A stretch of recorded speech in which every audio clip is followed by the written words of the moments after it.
Sebelumnya, saya ingin mengucapkan terima kasih yang sebesar-besarnya kepada yang terhormat Bapak Ketua Jurusan Sejarah Sosiologi dan Perpustakaan yang telah hadir pada hari ini, yaitu Bapak Ketut Sudanarta.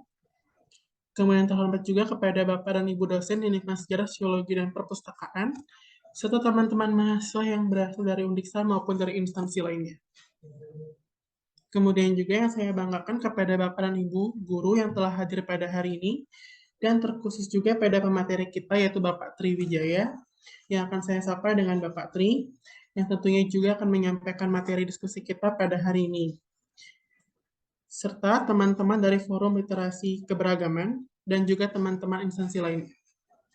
Baik, sore ini kita akan kembali melanjutkan rangkaian diaspora kita yang kemarin, yaitu yang berjudul diaspora edisi yang ke-6. Diaspora ini memiliki singkatan, yaitu diskusi santai seputar persoalan sosial humaniora. Di mana diaspora ini merupakan agenda rutin yang diadakan oleh jurusan Sejarah Sosiologi dan Perpustakaan, Fakultas Hukum dan Ilmu Sosial, Universitas Tengah Ganesha yang berkolaborasi dengan Forum Literasi Keberagaman. Dalam kesempatan kali ini, saya Putu Saputra akan memandu jalannya acara selaku moderator. Baik, dalam diskusi kali ini kita akan membahas tema, yaitu menjadi guru yang adaptif dan kreatif di era Merdeka Belajar. Keterkaitan dengan materi kita pada kali ini, yaitu kebijakan Merdeka Belajar mampu memberikan kebebasan kepada setiap satuan pendidikan untuk berinovasi. Pada dasarnya, Merdeka Belajar hadir untuk menjajaki peluang bagi guru, sekolah, siswa, dan juga untuk berinovasi meningkatkan kualitas secara mandiri. Mandiri tidak hanya mengikuti proses pendidikan, tapi juga mengakses informasi dan metode-metode pembelajaran yang sangat berbeda. Pada dasarnya, Merdeka Belajar pada dasarnya memiliki 4 gagasan utama, yaitu yang pertama, mewujudkan sistem dan budaya belajar mengajar yang lebih efektif, kemudian proaktif, kreatif, inovatif, mandiri, dan lain sebagainya. Namun perlu digarisbawahi, perubahan kurikulum yang terus-menerus terjadi membuat guru maupun calon sarjana pendidikan harus terus-menerus beradaptasi dengan berbagai frustasi yang ada.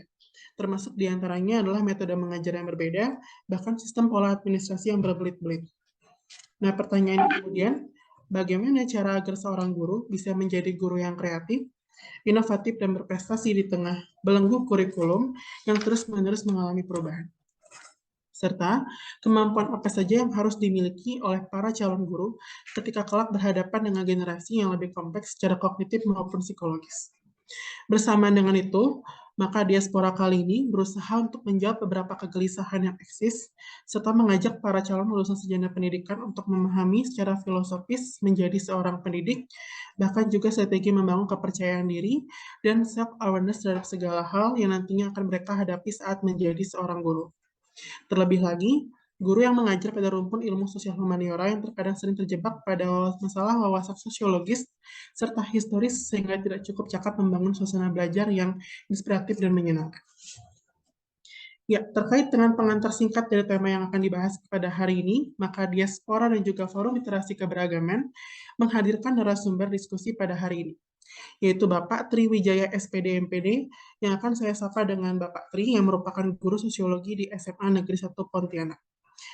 Izinkan saya terlebih dahulu untuk memaparkan mengenai biodata beliau. Pak Tri telah menempuh program sarjana di Universitas Tanjung Pura dengan mengambil program studi pendidikan sosiologi. Setelah itu kembali melanjutkan gelar magister di program studi serupa dan di universitas serupa juga, yaitu Universitas Tanjung Pura, dan juga sudah selesai. Untuk karya beliau, baik dalam bentuk artikel maupun buku juga sudah banyak sekali dipublikasikan, baik skala nasional maupun skala lokal, seperti publikasi di tahun 2020, yaitu buku panduan dan aplikasi tindakan kelas yang terbitkan oleh penerbit TIFA. Baik, begitu pemaparan singkat mengenai beliau. Tak lupa saya akan membacakan ketentuan yang harus dipatuhi oleh peserta saat memulai diskusi. Yang pertama, harap mematikan mikrofon serta menyalakan kamera saat diskusi kita dimulai. Yang kedua, untuk mengajukan pertanyaan, bisa menggunakan fitur raise hand atau bisa typing di kolom chat. Dan yang ketiga, di akhir nanti kita akan langsung memberikan link absensi, jadi silakan ikuti kegiatan kami sampai akhir ya. Selanjutnya, tanpa berlama-lama lagi, kita akan langsung masuk saja ke sesi diskusi. Sebelum itu, saya akan menyapa terlebih dahulu narasumber kita pada sore hari ini. Halo, selamat sore Bapak. Selamat sore, Mas Putu Wisnu. Bagaimana kabarnya nih Bapak hari ini? Alhamdulillah baik, Pak. Terima kasih. Semangat. Kesibukannya apa Pak selain mengajar? Kesibukannya ini, Pak, eh, ikut program calon guru penggerak, Pak, angkatan ke-7 di Kota Pontianak. Selain itu juga menjadi guru pamong kegiatan program pendidikan profesi guru, baik yang dalam jabatan maupun yang prajabatan. Eh, Diberi amanah dari Kaprodi Pendidikan Sosiologi Universitas Tanjung Pura untuk menjadi inilah membimbing rekan-rekan mahasiswa yang sedang mengikuti pendidikan profesi guru. Wah keren sekali sih, banyak sekali kesibukannya Bapak. Mas Tungkara sehat-sehat terus ya Bapak ya? Ya, Mas, terima kasih. Ya, baik sekarang kita langsung masuk saja ke pembahasan kita, yaitu masuk ke sesi inti, yaitu sesi diskusi. Untuk hal yang pertama kali kita akan bahas, yaitu adalah bagaimana sih sebenarnya tanggapan Pak Triwijaya selaku guru sosiologi di SMA Negeri 1 Pontianak ini melihat tema pembahasan kita pada hari ini?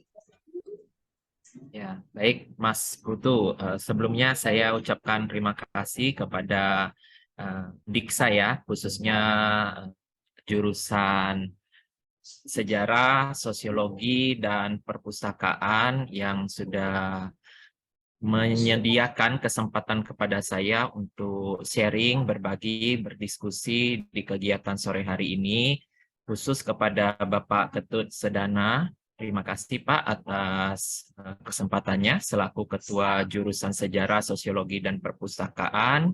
Kepada Bapak Iwayan Putra, terima kasih Pak selaku Koordinator Program Studi Pendidikan Sosiologi, dan rekan-rekan Bapak Ibu dosen di jurusan Sejarah, Sosiologi, dan Perpustakaan, serta adik-adik mahasiswa maupun Bapak Ibu panitia lainnya. Terima kasih banyak atas kesempatannya, nggih, atas apa namanya kesempatan yang diberikan kepada saya untuk sharing berbagi di kegiatan sore hari ini. Melihat dari tema diaspora yang diangkat oleh Undiksa ya di jurusan Sejarah, Sosiologi, dan Perpustakaan yang bertema tentang bagaimana menjadi guru yang kreatif dan adaptif di era Merdeka Belajar ini sangat bagus, merupakan hal yang sangat uh, inspiratif ya, sehingga bisa memberi ruang bagi kita semua untuk berdiskusi terkait dengan bagaimana menjadi guru yang bisa menghadirkan pembelajaran yang menyenangkan bagi murid-murid kita, sehingga murid-murid kita ini tidak boring, tidak bosan saat mengikuti pembelajaran, khususnya di pelajaran sosiologi gitu ya, di pelajaran sosiologi, sejarah, yang notabene lebih banyak cenderung kepada teori-teori, hafalan-hafalan. Nah, di sini bagaimana letak guru, peran guru, posisi guru, supaya bisa mengemas kegiatan pembelajaran itu lebih kreatif, menyenangkan, dan inspiratif. Ini sangat bagus, Pak. Jadi kita bisa saling sharing, saling berbagi ilmu, saling menambah wawasan terkait dengan bagaimana merencanakan dan melaksanakan pembelajaran itu dengan baik.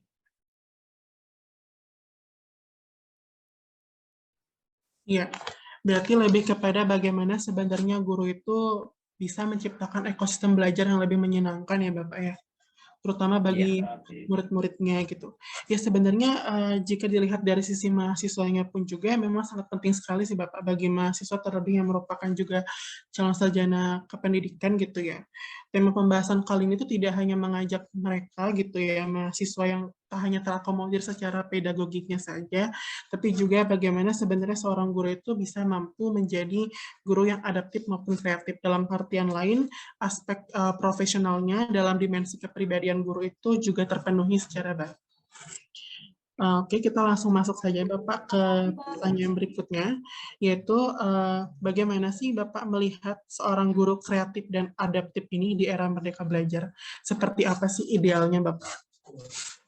Iya, iya. Terima kasih Mas Putu ya. Sebenarnya kalau berbicara tentang kreatif, adaptif itu sebenarnya harus dimiliki ya setiap guru, setiap pendidik maupun setiap calon pendidik yang nantinya akan bertugas, yang nantinya akan mengajar ya adik-adik rekan mahasiswa maupun Bapak Ibu guru lainnya, kita memang seyogyanya dituntut untuk bisa kreatif, adaptif gitu ya, inovatif dalam rangka menghadirkan pembelajaran yang menyenangkan. Nah, bagaimana caranya Bapak Ibu supaya kita bisa kreatif, adaptif, inovatif? Nah, tentunya sebagai seorang guru itu tidak boleh berhenti belajar.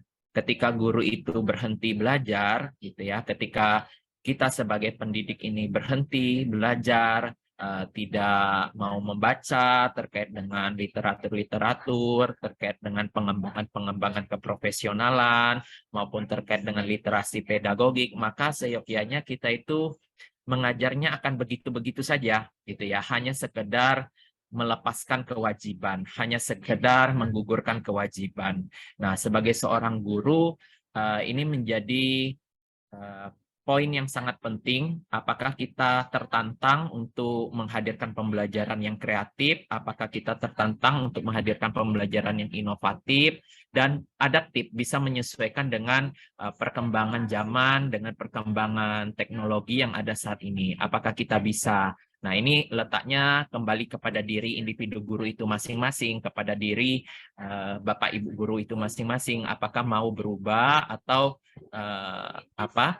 hanya berlalu begitu saja, hanya sekedar menggugurkan kewajiban. Nah, harapannya di era Merdeka Belajar ini yang menyongsong perubahan paradigma baru dalam pembelajaran, harapannya Bapak Ibu guru itu aktif, Bapak Ibu guru itu mau untuk menambah wawasannya, baik itu secara mandiri maupun secara ketika ada tawaran pelatihan dari guru-guru lain, dari Bapak Ibu kepala sekolah maupun Bapak Ibu guru yang lainnya maupun dari pengawas. Nah, yang sebenarnya yang sangat diperlukan itu adalah motivasi intrinsik dari Bapak Ibu guru itu sendiri. Nah, manakala ketika motivasi intrinsik, motivasi dari dalam diri guru itu mau terus berbenah, mau terus berubah, mau terus untuk menghadirkan pembelajaran yang kreatif dan menyenangkan bagi murid-muridnya, maka insya Allah guru tersebut bisa menjadi guru yang kreatif. Misalnya dengan cara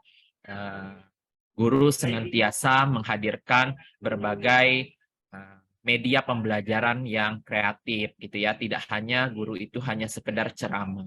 Bukan artinya ceramah itu adalah metode pembelajaran yang tidak bagus gitu ya. Tetapi guru perlu menyelingi ya variasi-variasi metode, variasi-variasi model pembelajaran ini menjadi sangat penting bagi Bapak Ibu guru. Nah, tidak ada satupun model, tidak ada satupun metode pembelajaran yang dianggap lebih baik dibandingkan metode atau model pembelajaran lainnya. Setiap metode pembelajaran, setiap model pembelajaran itu punya kelebihan, punya kekurangannya masing-masing.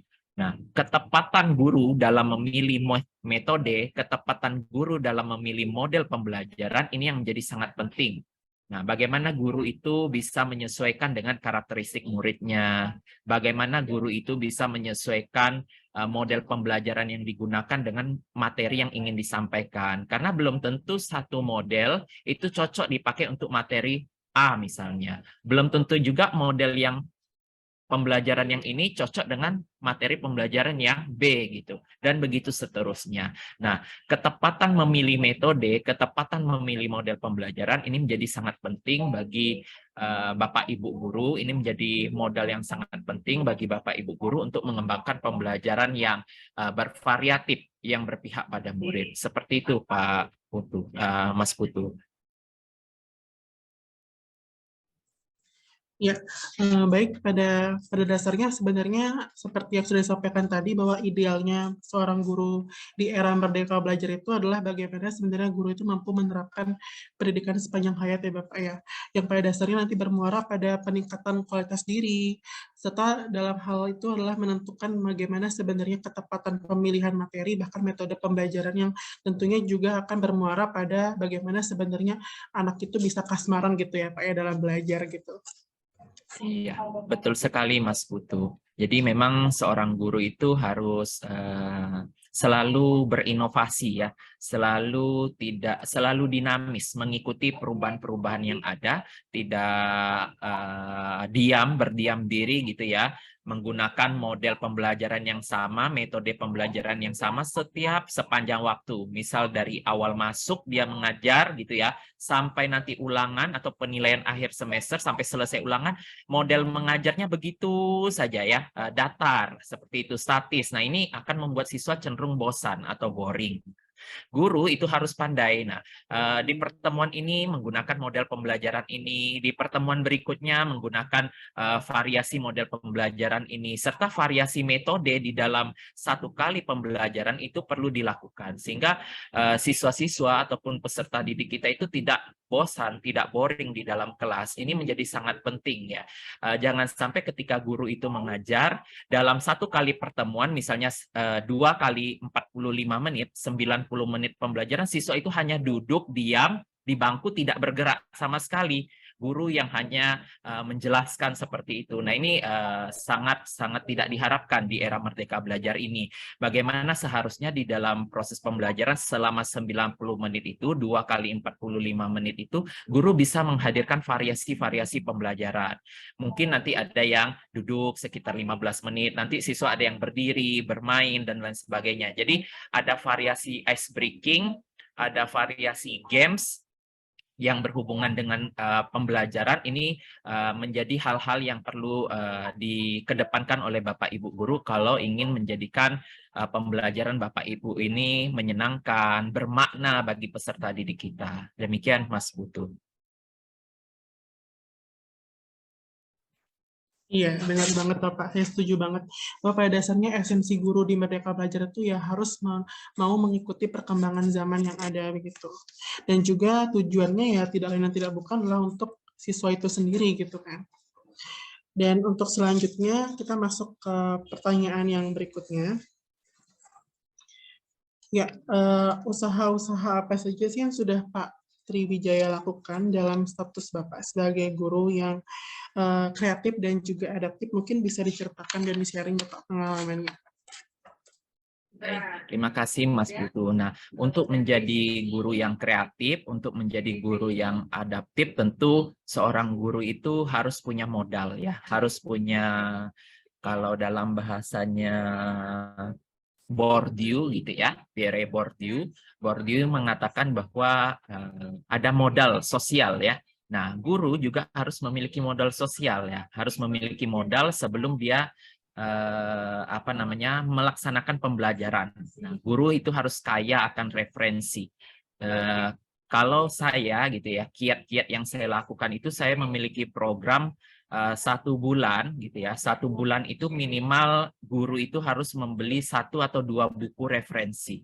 Jadi dari penghasilan yang didapatkan, dari gaji yang didapatkan, gaji itu jangan serta-merta dihabiskan dalam 1 bulan untuk kegiatan yang konsumtif saja begitu. Tetapi gaji yang kita dapatkan dari penghasilan kita mungkin sekitar 100.000 atau 200.000 itu bisa kita sisihkan untuk jalan ke toko buku gitu ya, ke Gramedia atau Togamas dan sebagainya, untuk mencari referensi-referensi pengembangan diri terkait dengan pedagogik, peningkatan profesional kita, kemudian kajian-kajian keilmuan, baik itu kalau yang mengajar sejarah itu buku-buku terkait dengan sejarah, atau yang mengajar sosiologi, buku-buku terkait dengan sosiologi.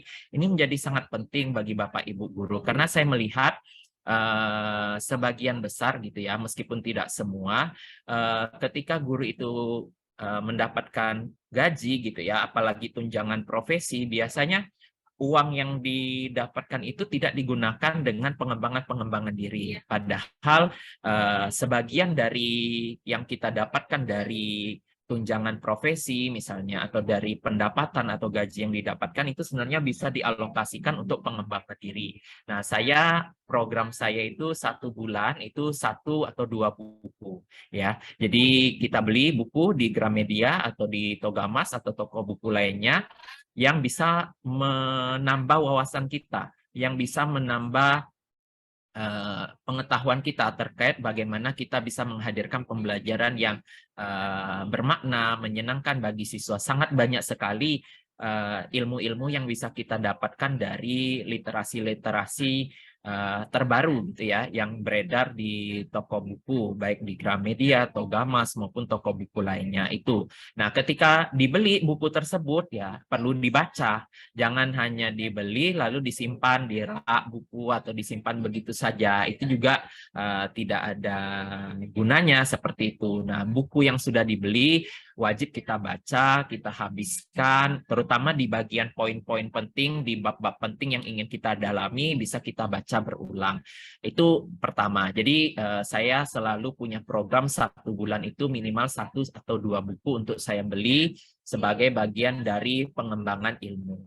Karena semakin banyak kita membaca, sebenarnya kita menyadari bahwa diri kita itu ternyata masih banyak kurangnya. Masih banyak ketidaktahuannya. Semakin kita dalami, semakin kita baca, maka kita akan semakin menemukan hal-hal baru, insight-insight baru yang bisa kita terinspirasi dari bacaan tersebut. Kemudian yang kedua, tentunya guru harus memiliki persiapan dalam membuat yang namanya media pembelajaran, dalam membuat yang namanya bahan ajar, dalam yang membuat namanya LKPD atau lembar kerja peserta didik. Jadi sebelum melaksanakan pembelajaran di kelas, Bapak Ibu guru perlu merencanakan, perlu mempersiapkan ya media pembelajarannya, kemudian bahan ajarnya, lembar kerja peserta didik. Nah, media pembelajaran, lembar kerja peserta didik maupun bahan ajar ini bisa saja berbeda antara kelas 1 dengan kelas yang lain. Jadi misalnya meskipun kita mengajar di satu jenjang yang sama, misalnya di kelas 10 ya, 10A, 10B, 10C, belum tentu LKPD ataupun media pembelajaran dan bahan ajar itu bisa disamaratakan untuk siswa 10A, 10B, dan 10C. Karena setiap siswa di setiap kelas itu memiliki karakteristiknya tersendiri, memiliki keunikan tersendiri, memiliki gaya belajar yang berbeda-beda. Oleh karena itu menjadi sangat penting bagi Bapak Ibu guru untuk yang namanya melakukan asesmen di awal pembelajaran.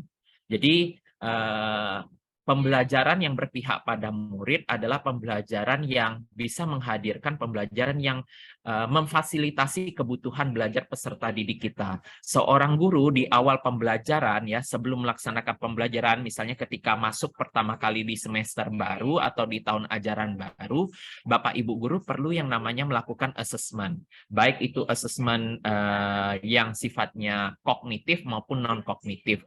Hal ini bertujuan untuk melihat sejauh mana sih pemahaman peserta didik kita terhadap materi yang akan kita ajarkan. Nah, apabila asesmen yang non-kognitif untuk melihat sejauh mana sih, bagaimana sih latar belakang dan kesiapan belajar mereka, bagaimana gaya belajar mereka, bagaimana kondisi sosial psikologis mereka sebelum mengikuti pembelajaran. Nah, ini perlu didalami oleh Bapak Ibu guru yang akan mengajar, karena di undang-undang pendidikan itu dikatakan guru itu harus bisa mengenali karakteristik peserta didiknya. Dengan guru bisa mengenali gaya belajarnya, karakteristiknya, kesiapan belajar peserta didik, maka baru Bapak Ibu guru bisa merancang pembelajaran yang disesuaikan dengan kebutuhan belajar peserta didik. Sehingga apa yang ingin kita sampaikan kepada siswa dengan apa yang dibutuhkan oleh siswa itu menjadi nyambung, menjadi klop gitu. Sehingga antara kebutuhan dan apa yang ingin kita sampaikan ini menjadi satu kesatuan. Nah, selain menyiapkan media, selain menyiapkan bahan ajar, selain menyiapkan LKPD, Bapak Ibu guru juga perlu menghadirkan yang namanya games, ice breaking di pembelajaran Bapak Ibu. Nah, ice breaking atau games ini bisa dihadirkan di tengah-tengah pembelajaran. Biasanya siswa itu akan cenderung konsentrasi belajarnya itu akan menurun. Ketika di awal belajar itu konsentrasinya penuh gitu ya, tinggi ya, mungkin sekitar 80-100%. Ketika sudah di tengah pembelajaran, sudah 30 menit belajar atau 40 menit belajar, itu siswa gaya konsentrasinya itu akan menurun. Nah, di tengah-tengah itu guru perlu melakukan yang namanya ice breaking atau games permainan edukatif yang terkait dengan materi pembelajaran. Nah, dengan siswa itu bergerak ya, baik itu tangannya bergerak, lalu semacam ada berjalan dan sebagainya, games yang dilakukan, ice breaking dilakukan, ini setidaknya bisa sedikit menyegarkan gitu ya, mencairkan suasana, menyegarkan kondisi, sehingga siswa-siswa kita itu bisa kembali fokus, bisa kembali bersemangat untuk mengikuti pembelajaran. Nah, untuk ice breaking dan games ini juga Bapak Ibu perlu ya punya ini ya, punya yang namanya bank games gitu ya, atau istilahnya kumpulan-kumpulan games atau kumpulan-kumpulan ice breaking yang perlu dimiliki oleh Bapak Ibu guru. Jadi jangan hanya satu game saja, jangan satu jenis ice breaking saja, itu yang terus dilakukan gitu ya sepanjang tahun. Tetapi perlu ada variasi-variasi yang perlu Bapak Ibu lakukan. Nah, ini perlu menjadi perhatian juga bagi Bapak Ibu untuk bagaimana supaya siswa bisa konsentrasi, bisa terlibat penuh di dalam pembelajaran kita. Nah, selain itu, yang keempat juga Bapak Ibu bisa menghadirkan pembelajaran yang sifatnya pembelajaran sosial emosional, pembelajaran yang mengajak siswa untuk mempengaruhi sampai ke sosial emosional mereka. Bagaimana seorang guru bisa mengerti perasaan peserta didiknya, mengerti bagaimana kondisi sosial emosionalnya pada saat itu. Ini bisa Bapak Ibu lakukan dengan cara apa? Misalnya dengan cara melakukan refleksi, menyuruh siswa untuk menggambarkan emotikon perasaannya. Misalnya ketika awal masuk, Bapak Ibu bisa, "Nak, tolong gambarkan sebuah emotikon yang mewakili perasaan kamu hari ini." Suruh siswa gambar di selembar kertas. Misalnya ada siswa yang menggambar sedih, kita tanya mengapa dia sedih hari itu. Nah, ada siswa yang menggambar tersenyum, kita tanya mengapa dia hari ini senang, mengapa hari ini bahagia. Jadi menggali perasaan sosial emosional siswa, terlibat di dalam situasi sosial emosional mereka, ini akan membuat siswa itu merasa, oh Bapak Ibu guru ini apa ya, perhatian terhadap perasaan sosial emosionalnya pada saat hari itu. Ini menjadi satu poin penting juga yang menjadi perhatian Bapak Ibu guru, agar pembelajaran yang Bapak Ibu nanti guru sajikan bisa mendapat perhatian penuh dari siswa Bapak Ibu guru. Demikian Mas Putu.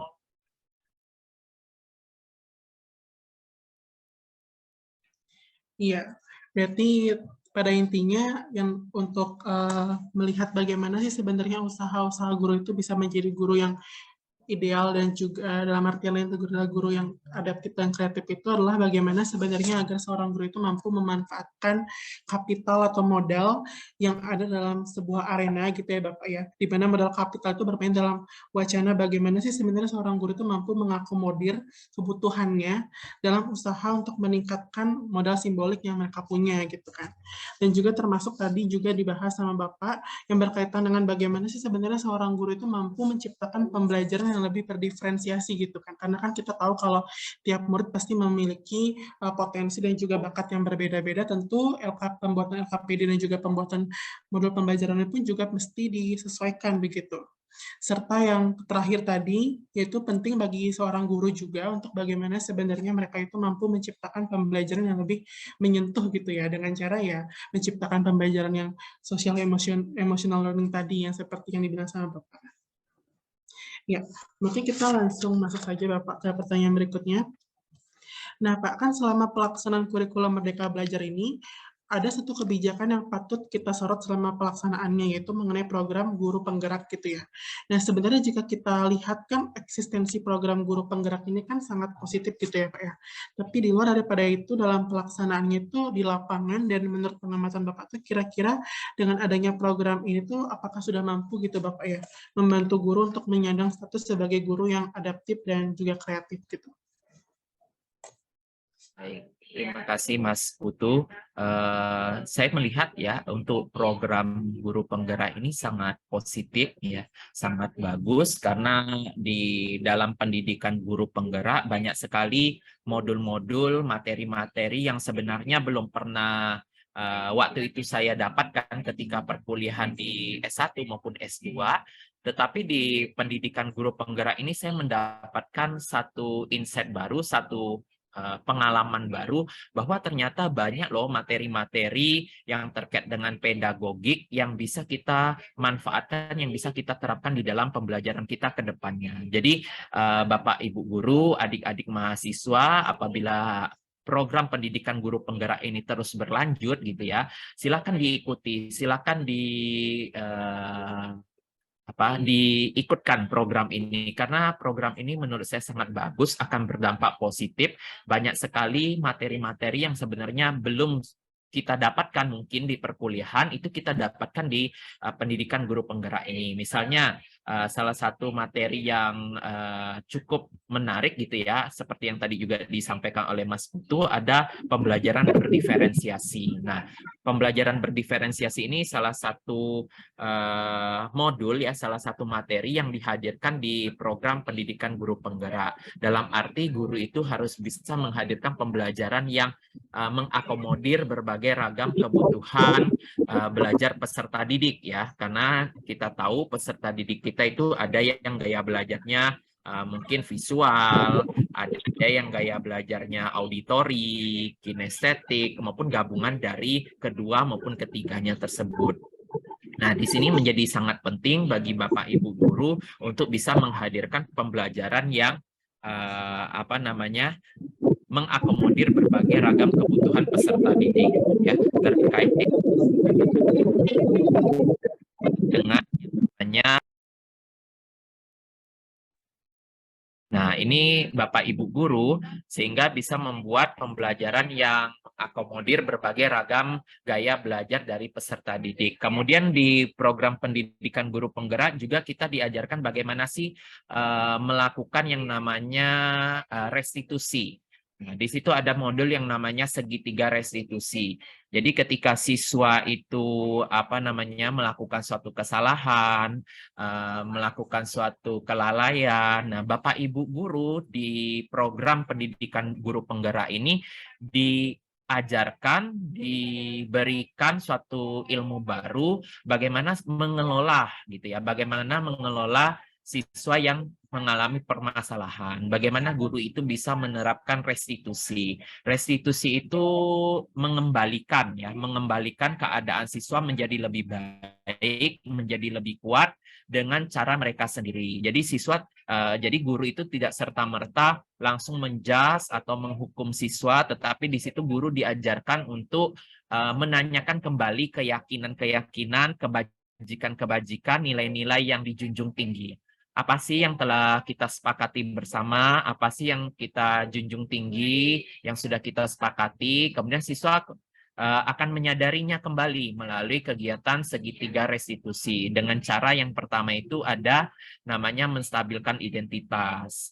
Kemudian yang kedua di situ ada yang namanya guru terlibat masuk di dalamnya. Dan yang terakhir di situ menanyakan keyakinan yang telah disepakati bersama. Jadi di pendidikan guru penggerak banyak sekali ya materi-materi yang terkait dengan psikologi pendidikan yang ketika kita kuliah mungkin hanya diajarkan dalam satu kali mata kuliah saja, kurang dieksplor. Tetapi di pendidikan guru penggerak ini banyak sekali materi-materi yang bermanfaat yang bisa menambah ilmu, pengetahuan, dan keterampilan kita terkait dengan bagaimana sih bisa menjadi guru yang baik, menjadi guru yang lebih mendidik, dan menjadi guru yang berpihak pada murid. Seperti itu, Mas Putu.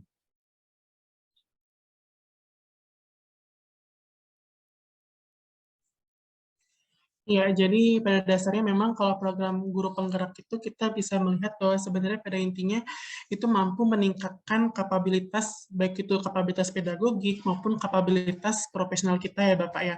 Begitupun juga dengan calon sarjana kependidikan mungkin yang nanti setelah lulus kuliah langsung mau apply gitu kan menjadi guru penggerak mungkin bisa gitu kan. Sehingga untuk kapabilitas pedagogiknya pun semakin dipertajam gitu kan. Bahkan juga tidak hanya pedagogis saja, tapi juga aspek profesional pun juga bakal meningkat gitu kan lewat program guru penggerak ini seperti yang tadi dibilang sama bapaknya, ada modul pembelajaran berdiferensiasi, begitupun juga dengan restitusi. Bahkan kalau tidak salah ada pendekatan inquiry aspiratif ya Bapak ya dalam pembelajaran itu kan, yang tentunya juga ada gitu di modul guru penggerak itu. Iya, betul. Betul Mas Putu, jadi ada yang namanya pendekatan inquiry apresiatif dengan model Bagja gitu ya, Bagja. Jadi di situ juga kami diajarkan bagaimana bisa melakukan pendekatan-pendekatan dengan metode-metode yang sebelumnya memang belum pernah kita dapatkan di perkuliahan. Jadi ada hal-hal baru yang bisa kita gali, yang bisa kita dapatkan melalui program pendidikan guru penggerak ini. Jadi kalau Bapak Ibu guru, adik-adik, rekan-rekan mahasiswa punya kesempatan untuk mengikutinya, monggo silakan diikuti. Ini sangat bagus dan berdampak positif untuk kita Bapak Ibu. Iya, betul sekali Bapak. Ya, sebelum Wisnu masuk ke pertanyaan berikutnya, mungkin untuk teman-teman yang ingin bertanya, langsung boleh bertanya gitu ya, baik itu di kolom chat, mungkin bisa nanti gitu ya. Selanjutnya kita langsung masuk ke pertanyaan berikutnya, yaitu bagaimana sih Bapak, kan ini kalau misalkan nanti calon sarjana kependidikan ini mau lulus kuliah gitu kan, dan dia bakal mau masuk apply gitu kan, daftar di program guru penggerak ini, bagaimana sih Pak tips dan triknya agar kita bisa lolos di dalam mengikuti program guru penggerak ini? Baik, terima kasih Mas Putu ya. Jadi dalam mengikuti program pendidikan guru penggerak ini ada seleksi ya, ada tahapan-tahapan yang harus dilalui oleh Bapak Ibu maupun adik-adik rekan mahasiswa. Seleksi yang pertama waktu itu kami seleksi administrasi ya. Jadi ada seleksi administrasi, kemudian kita penuhi semua administrasi yang diminta, yaitu selain itu ada seleksi esai. Jadi ada esai, ada pertanyaan-pertanyaan, kita jawab pertanyaan-pertanyaannya itu terkait dengan seputar diri kita sendiri. Jadi jawaban-jawaban esai antara satu guru dengan guru yang lain, antara satu orang dengan orang yang lain itu berbeda-beda karena ini terkait dengan pengalaman, terkait dengan hal-hal apa yang sudah kita lalui, hal-hal apa saja yang sudah kita lakukan. Maka di situ dalam menulis esai, dalam mengisi esai, kita mengisinya memang real sesuai dengan apa yang telah kita lakukan, apa yang telah kita alami, seperti itu. Jadi ada esai. Nah, setelah administrasi dan esai itu kita submit, kita menunggu pengumuman. Kalau pengumumannya itu kita dinyatakan lulus gitu ya, maka kita akan melanjutkan ke tahap yang berikutnya, yaitu wawancara dan simulasi mengajar. Jadi ketika administrasi itu sudah lulus, nah di administrasi itu salah satunya ada surat izin ya, ada surat izin dari kepala sekolah. Nah, Bapak Ibu guru yang ingin mendaftar, jangan sampai surat izin itu tanda tangan dan cap kepala sekolah itu menggunakan tanda tangan dan cap yang sifatnya scan, itu tidak boleh. Jadi kalau tanda tangan kepala sekolah dan cap sekolah itu scan, itu langsung auto tidak lulus oleh panitia seleksi, karena panitia seleksi akan melihat, akan menilai apakah tanda tangan kepala sekolah dan cap sekolah itu basah atau hanya sekedar scan. Itu tim dari kementerian itu mereka sangat menyeleksi itu karena salah satu administrasi yang diperlukan oleh Bapak Ibu calon guru penggerak adalah kepala sekolah memberi izin kepada Bapak Ibu gurunya untuk mengikuti program guru penggerak ini. Nah, kalau administrasi lolos, esainya lolos, maka akan tahap seleksi yang berikutnya itu adalah seleksi wawancara. Ketika itu saya diwawancarai oleh 2 asesor, ya, dosen ya, waktu itu oleh 2 asesor, ditanya-tanya terkait dengan apa namanya pengalaman kita terkait dengan esai yang kita tulis. Jadi itu digali lebih dalam, ditelusuri lebih dalam. Kalau asesornya tertarik dengan apa yang kita sampaikan, biasanya akan digali terus sampai ke ujung-ujungnya gitu ya. Oleh karena itu dalam menulis esai memang dari pengalaman kita. Kalau dari pengalaman kita ketika nanti diwawancarai oleh asesor, diwawancarai oleh tim penguji, maka kita bisa menjawabnya dengan mudah, menjawabnya dengan leluasa karena memang kita yang mengalaminya. Nah, setelah wawancara selesai, nanti ada di hari berikutnya itu ada yang namanya tes simulasi mengajar. Jadi kita diminta untuk mengajar kurang lebih 10-15 menit di hadapan asesor. 2 orang asesor akan menilai bagaimana cara kita mengajar. Nah, mengajarnya itu seolah-olah ada siswa di depan kita, tetapi tidak ada siswa gitu ya. Jadi kita mencoba mengajar sekitar 10-15 menit. Nah, dari tes wawancara, tes simulasi mengajar, kalau dinyatakan lolos, baru berhak mengikuti pendidikan guru penggerak, seperti itu. Jadi kalau tidak lolos, maka tidak bisa mengikuti program guru penggerak. Jadi ada tes, ada ujian-ujian yang harus dilalui sebelum kita mengikuti program guru penggerak ini. Demikian Mas Putu. Berarti rangkaiannya panjang juga ya Bapak ya, dari awal kita mulai seleksi terlebih dahulu yaitu berupa seleksi administrasi, lalu diakhiri dengan seleksi simulasi mengajar gitu. Tapi kalau misalkan untuk Iya, benar sekali pendaftaran Mas Putu. program guru penggerak ini, kira-kira ada batasannya sih tidak Bapak untuk usia pelamar begitu?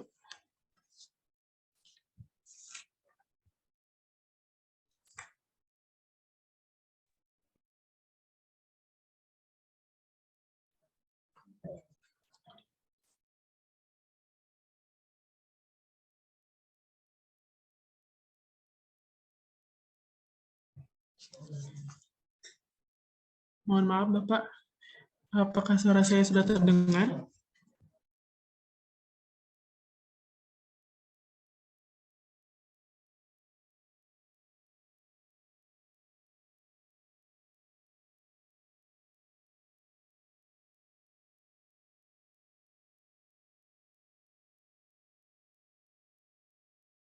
Mohon maaf, jaringan saya terkeluar, Mas. Iya, tidak apa-apa Pak.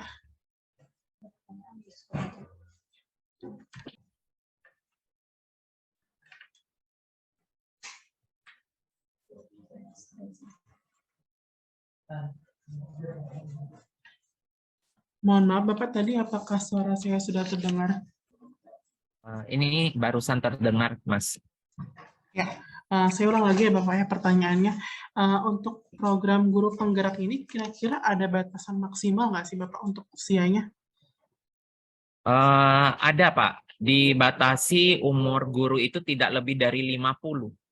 Jadi kalau nggak salah saya tidak boleh usianya lebih dari 50 tahun. Karena tujuan dari program guru penggerak ini adalah ingin nantinya arahnya guru-guru yang mengikuti program penggerak ini bisa memimpin pembelajaran. Nanti ini menjadi salah satu syarat apabila guru itu ingin mendaftar atau ingin seleksi menjadi kepala sekolah atau ingin menjadi mengikuti seleksi pengawas sekolah, salah satu syarat dari seleksi kepala sekolah atau pengawas sekolah harus memiliki sertifikat guru penggerak. Oleh karena itu, guru-guru yang mengikuti program guru penggerak ini tidak boleh lebih dari 50 tahun. Karena kalau nanti lebih dari 50 tahun, ketika dia ingin mendaftar jadi kepala sekolah ataupun pengawas sekolah, mungkin usianya sudah 55, 56 gitu ya.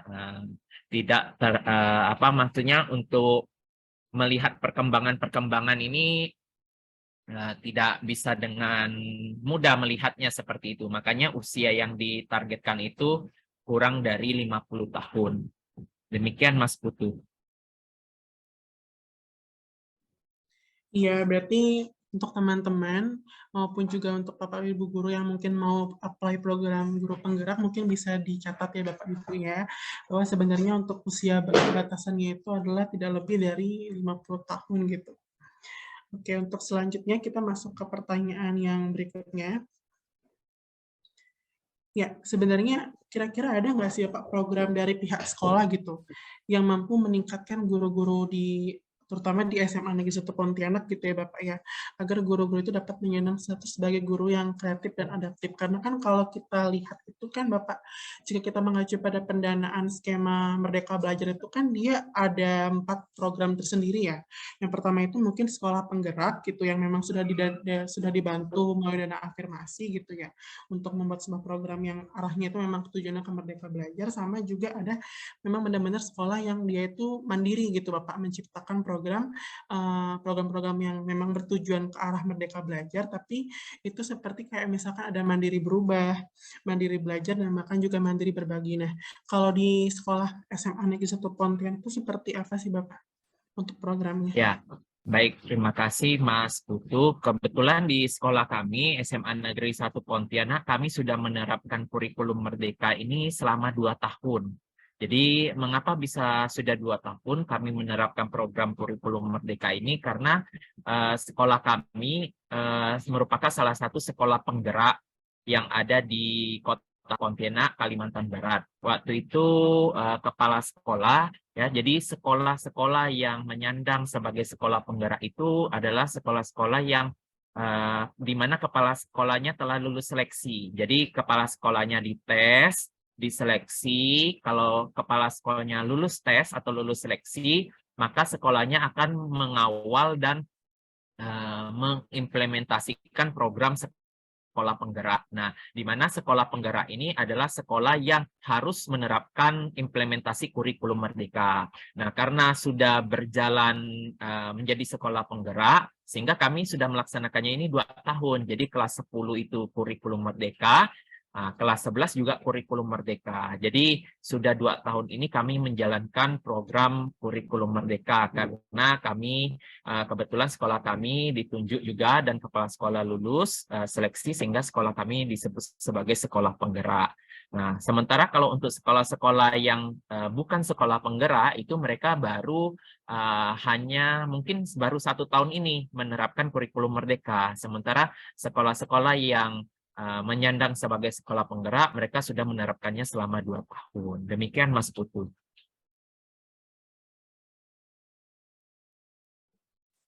Ya, berarti kurang lebih ada perbedaan ya Bapak ya di antara dua sekolah itu. Yang pertama mungkin kalau sekolah penggerak mungkin dia tergantung pada bagaimana sebenarnya kepala sekolahnya itu dia lulus tes. Jika misalkan dia lulus tes, ya pasti dia akan ditunjuk sebagai sekolah penggerak gitu. Tapi kalau misalkan ya memang tidak gitu kan mungkin dia menerapkan program yang memang arahnya ke Merdeka Belajar tapi memang secara mandiri gitu kan Bapak ya. Iya, betul sekali, Pak. Nah, betul. Iya. Kita langsung masuk saja ke pertanyaan berikutnya. Selama menjadi guru kreatif dan juga adaptif di era Merdeka Belajar ini, mungkin ada nggak sih Bapak kira-kira keluh kesah ataupun tantangan gitu yang mungkin dihadapi oleh Bapak selama ini? Atau mungkin Bapak menemukan kejanggalan dari teman-teman rekan sejawat gitu yang memang mungkin juga menerapkan kurikulum serupa gitu Bapak? Iya, kalau berbicara tantangan, pastinya semua orang pernah menghadapi tantangan, Pak ya. Semua orang pasti pernah menghadapi permasalahan, pergumulan ya, tantangan-tantangan yang terkait dengan khususnya kalau guru ya, terkait bagaimana guru itu bisa menghadirkan pembelajaran yang kreatif gitu ya, inovatif, adaptif ya, terhadap dengan perkembangan yang ada. Nah, bagaimana sih sebenarnya seorang guru ini menanggapi tantangan-tantangan yang ada? Tentunya guru itu tidak boleh yang namanya berhenti belajar seperti yang tadi disampaikan. Guru juga harus memiliki impian ya. Ketika guru tidak memiliki impian, ketika guru tidak memiliki tujuan ya, ketika guru tidak memiliki semangat gitu ya, maka guru itu ya hanya sekedar menggugurkan kewajibannya saja, datang ke sekolah, masuk kelas, mengajar gitu ya, selesai pulang seperti itu. Tetapi kalau guru yang memiliki impian, memiliki semangat, memiliki motivasi intrinsik yang kuat untuk menghadirkan pembelajaran yang kreatif, menghadirkan pembelajaran yang inovatif, adaptif sehingga bisa menghadirkan pembelajaran yang menyenangkan dan berpihak pada murid, maka guru tersebut akan senantiasa belajar. Belajar sepanjang hayat, tidak mengenal usia gitu ya. Nah, mau usianya 30-an, 40-an, 50-an gitu ya. Maka guru tersebut kalau dia tadi memiliki impian, memiliki semangat, memiliki tekad gitu ya, motivasi intrinsik yang kuat, nah, maka dia akan berusaha gitu ya, menghadirkan pembelajaran-pembelajaran yang kreatif, inovatif, adaptif. Dengan cara seperti apa tadi? Terus belajar, terus berliterasi, tidak malu bertanya gitu ya. Nah, saya termasuk tipikal orang yang suka bertanya. Kalau saya tidak paham terhadap sesuatu gitu ya, saya bertanya. Jadi saya tidak merasa malu gitu ya. Kalau saya tidak tahu ini, saya bertanya gitu. Sehingga kalau dengan bertanya gitu ya, kita akan menjadi tahu. Oh ini bagaimana nih memanfaatkan Canva misalnya ya kan. Ketika awal-awal pandemi gitu ya, ketika awal-awal pandemi kan pembelajaran semuanya dilakukan secara online, dilakukan secara dalam jaringan. Nah, pada saat itu kita tidak terbiasa tuh dengan menggunakan Zoom, dengan menggunakan Google Meet mungkin, dengan menggunakan berbagai ragam aplikasi lainnya. Nah, sebagai guru kita tidak boleh malu bertanya gitu ya. Kebetulan di sekolah ada guru yang lebih muda dari saya, ya, yang baru lulus ya sudah ada. Nah, saya bertanya. Jadi kita tidak boleh malu bertanya. Kepada siapa saja kita belajar gitu ya. Jadi siapa saja bisa menjadi guru, tidak mengenal usia. Mau dia lebih muda dari kita, mau dia sama umurnya dengan kita, mau dia lebih tua umurnya dari kita, kepada siapa saja kita belajar. Bahkan sampai kepada petugas kebersihan, sampai kepada petugas penjaga keamanan sekolah, itu juga kita bisa belajar. Ya, jadi setiap orang adalah guru, setiap tempat adalah sekolah. Jadi guru yang terus belajar, guru yang terus mau membuka dirinya, maka dia akan tanggap terhadap perubahan. Maka tantangan-tantangan yang ada, persoalan-persoalan.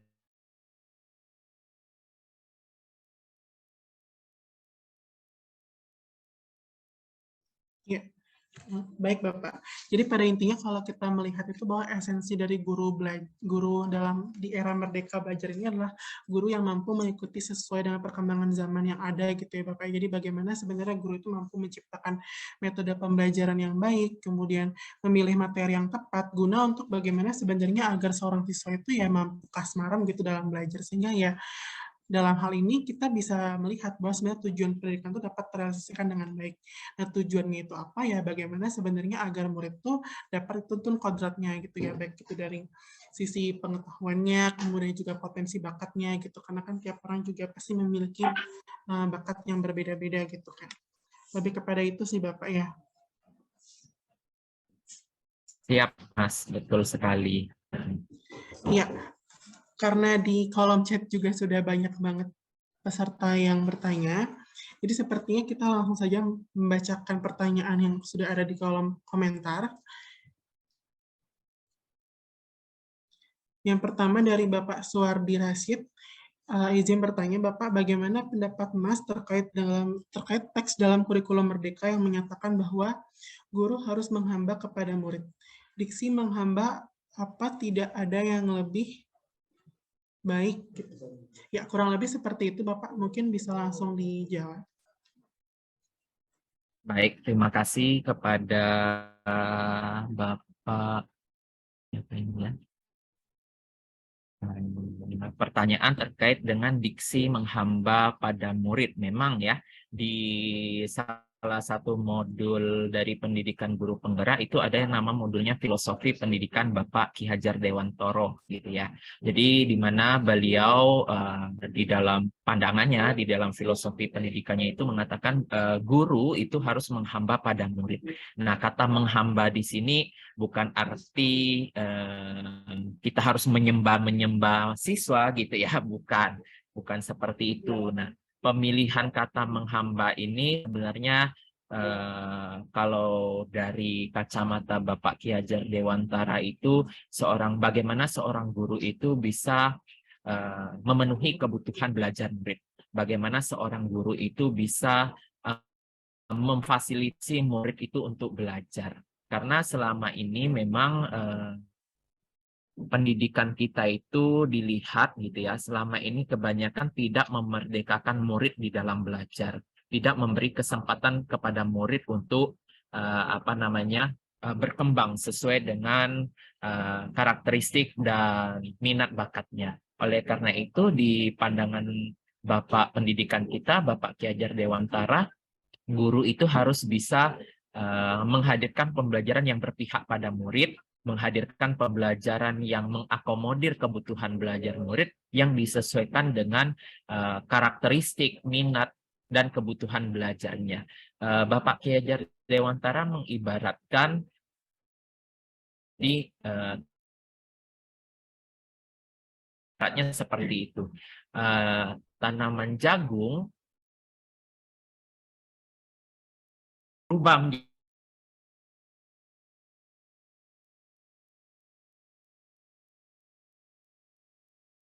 petani. Yang bisa dilakukan oleh petani itu bagaimana petani itu menjaga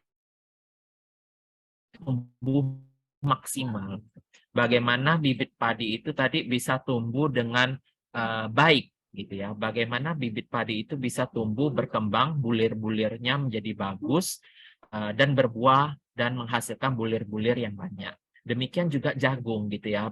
Bagaimana seorang petani bisa menjaga, memberi pupuk, memberi air gitu ya, menjaga dari serangan hama dengan baik sehingga jagung ini bisa tumbuh dengan maksimal, bisa tumbuh dengan baik dan menghasilkan jagung yang bagus seperti itu. Nah, tugas guru seperti itu. Bagaimana guru bisa mengembangkan potensi-potensi yang ada di dalam muridnya. Tugas guru adalah mengasah, kemudian mendukung, memfasilitasi ya bagaimana tumbuh kembang anak didiknya. Oleh karena itu, oleh guru untuk mengetahui yang ada di dalam murid-murid kita. Oh, muridnya potensinya adalah dalam bidang seni.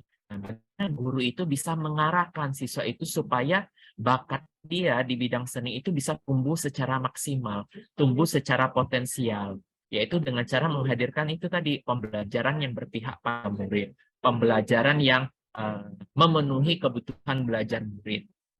Guru tidak boleh memaksa, misalnya siswa tersebut dalam matematika misalnya kurang. Nah, guru tidak boleh menjudge siswa itu adalah siswa yang dalam tanda kutip, mohon maaf, siswa yang kurang pintar, seperti itu tidak boleh, karena setiap siswa memiliki keunikannya masing-masing, memiliki potensinya masing-masing. Mungkin siswa yang A jago di bidang matematika, siswa yang B jago di bidang seni, siswa yang C jago di bidang olahraga. Nah, setiap siswa itu perlu dihargai. Jadi oleh Bapak Ki Hajar Dewantoro ini, setiap siswa karena tadi punya potensi yang berbeda, punya karakteristik yang berbeda, maka tugas dari Bapak Ibu guru adalah mengawal setiap potensi yang dimiliki peserta didiknya, membimbing, mengawal, memfasilitasi, mengasah gitu ya, supaya potensi-potensi yang ada di dalam diri anak didik kita itu bisa terwujud secara optimal, bisa terwujud secara maksimal. Nah, makanya Bapak Ki Hajar Dewantara menggunakan istilah menghamba pada murid. Jadi guru itulah yang harus menyesuaikan dengan berbagai kebutuhan belajar murid. Maka sering kita temui misalnya ya, ada siswa yang kalau kita mengajar itu misalnya tidur di kelas atau tidak semangat belajar di dalam kelas. Itu mengapa?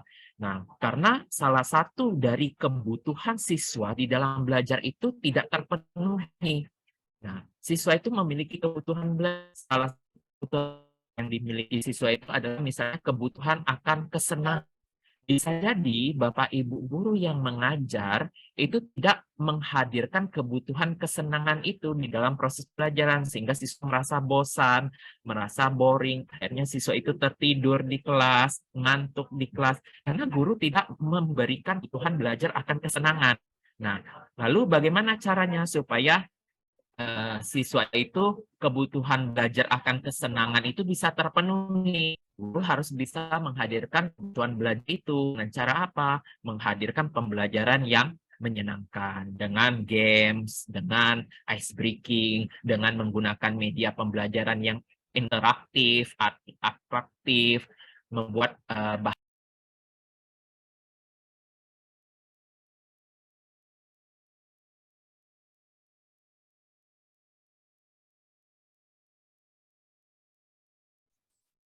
Ya, mohon maaf. mohon maaf Pak, terputus lagi, terlempar karena di sini hujan lebat Pak.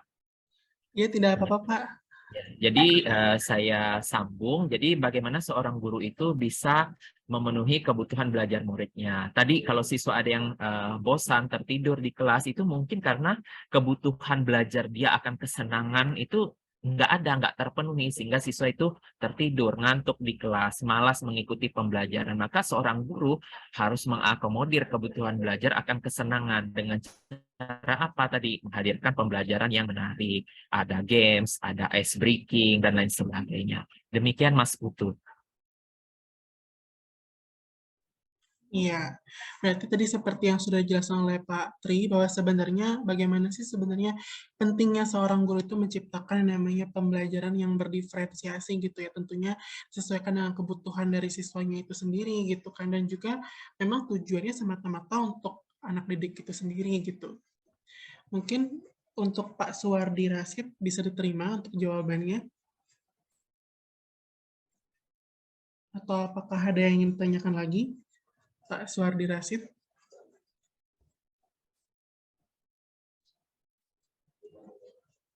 Ya, sepertinya kita langsung masuk aja ke pertanyaan berikutnya dari Pak Suwardi Rasid juga, yaitu izin, guru harus sangat berhati-hati dalam komunikasi karena takut terjebak dalam bullying. Bagaimana kalau siswa yang membuli guru? Ya, mungkin itu Bapak pertanyaan yang kedua. Terima kasih atas pertanyaannya ya terkait dengan siswa membuli guru gitu ya. Nah, ini memang kalau kita lihat ya fenomena saat ini memang terkait dengan degradasi moral gitu ya Pak ya. Jadi banyak sekali pemberitaan-pemberitaan di media massa ya, di media sosial terkait dengan masalah-masalah yang terkait dengan pendidikan begitu.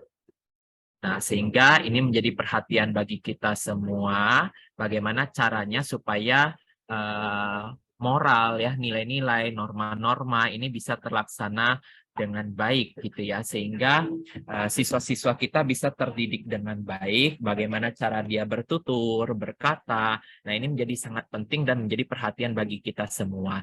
Nah, bagaimana tanggapan dan menyikapi hal seperti ini gitu ya? Maka di pendidikan guru penggerak kami diajarkan bagaimana untuk membuat yang namanya keyakinan kelas gitu ya. Keyakinan kelas itu atau kesepakatan kelas ini berbeda dengan yang namanya peraturan. Jadi kalau peraturan sekolah atau tata tertib sekolah itu lebih kepada hal-hal yang sifatnya khusus dan rinci, detail gitu ya. Sementara kalau keyakinan kelas atau kesepakatan kelas itu adalah hal yang sifatnya umum, ya, umum. Kemudian dia gambarannya menggunakan kalimat yang positif serta disepakati bersama dengan warga kelas, gitu ya. Jadi siswa yang membuat kesepakatan itu, begitu juga dengan guru, jadi dibuat secara bersama-sama. Misalnya sebagai contoh, saling menghargai antar sesama warga kelas. Nah, itu yang tidak ada di tata tertib, gitu ya. Kalau di tata tertib itu dia lebih rinci, beda dengan keyakinan kelas atau kesepakatan kelas. Kalau di kesepakatan kelas atau keyakinan kelas itu lebih abstrak, lebih umum gitu ya, dibuat dengan kalimat yang positif dan tidak terlalu banyak. Mungkin hanya 5 atau 6 poin saja. Tapi itu yang akan terus dilakukan menjadi suatu kebiasaan-kebiasaan. Misal tadi saling menghargai antar warga kelas. 2, misalnya disiplin waktu. Ketiga, misalnya tidak memotong pembicaraan teman ketika berbicara. Jadi keyakinan kelas atau kesepakatan kelas dia sifatnya lebih umum. Dan ini perlu dibuat ketika di awal kita masuk kelas, gitu ya. Perlu kita buat ketika kita awal dan pertama kali masuk ke dalam kelas. Kita buat keyakinan-keyakinan kelas, kesepakatan-kesepakatan kelas yang menjadi nilai-nilai kebajikan yang kita junjung tinggi, nilai-nilai kebaikan yang kita junjung tinggi. Misal tadi saling menghargai antar warga sekolah, tidak saling mengejek, gitu ya, disiplin waktu. Nah, keyakinan-keyakinan dan kesepakatan kelas yang telah dibuat ini yang menjadi komitmen bersama selama 1 tahun ajaran baru itu dilaksanakan. Nah, manakala ada siswa yang melanggar, mungkin tadi kasusnya membuli guru gitu ya, Nah, kita kembalikan lagi kepada keyakinan kelas yang telah dibuat bersama tadi. Nah, dengan cara apa? Dengan cara menerapkan yang namanya segitiga restitusi. Tadi di depan juga sudah saya singgung bahwa ada yang namanya penerapan segitiga restitusi. Nah, tahapan pertama di dalam segitiga restitusi itu adalah terkait dengan bagaimana seorang guru bisa menstabilkan identitas. Jadi, guru harus pertama menstabilkan identitas. Kemudian yang kedua, validasi tindakan yang salah. Dan yang terakhir adalah menanyakan keyakinan yang telah disepakati. Jadi, ada 3 hal ya, 3 tahapan yang bisa dilakukan Bapak Ibu guru manakala menemui siswa yang melanggar keyakinan kelas, yang melanggar kesepakatan kelas. Yang pertama tadi menstabilkan identitas. Dengan cara apa? Misalnya ya, contoh ada siswa tadi yang membuli guru gitu ya. Cara menstabilkan identitas bagaimana? Kita tanya kepada siswa yang bersangkutan dipanggil. Nah, apa yang kamu sampaikan tadi? Apa yang kamu ucapkan? Nah, siswa kan menjawab ya, dia mengucapkan ini. Dia tadi berbicara ini tentang guru ini. Lalu guru melakukan apa? Mencoba menstabilkan identitas. Nah, Bapak juga pernah loh sebenarnya membicarakan orang gitu ya. Tetapi di dalam membicarakan orang itu kita tidak boleh dengan cara hal-hal yang sifatnya sampai melukai perasaan orang gitu ya. Bapak juga pernah membicarakan orang tetapi tidak sampai melukai orang gitu ya, tidak sampai membuat orang itu tersinggung, tidak sampai membuat Bapak Ibu guru kalian tersinggung gitu ya. Jadi kita mencoba menstabilkan identitasnya. Kita masuk ke dunia mereka.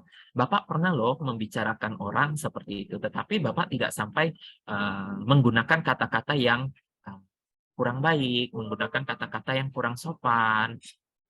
Setelah itu, kita validasi tindakan dia yang salah. Dengan cara apa? Dengan cara mengatakan kepada siswa yang bersangkutan, gitu ya, kira-kira dari ucapan kamu itu bisa menyinggung perasaan orang lain tidak? Gitu ya. Apa yang kamu ucapkan tadi benar atau tidak? Sesuai dengan aturan yang ada tidak? Ya. Ketika siswa mengatakan, ya Pak itu kurang baik, itu kurang tepat, tidak selayaknya saya ucapkan. Kemudian guru masuk ke tahap yang ketiga, yaitu menanyakan keyakinan kelas yang telah disepakati bersama.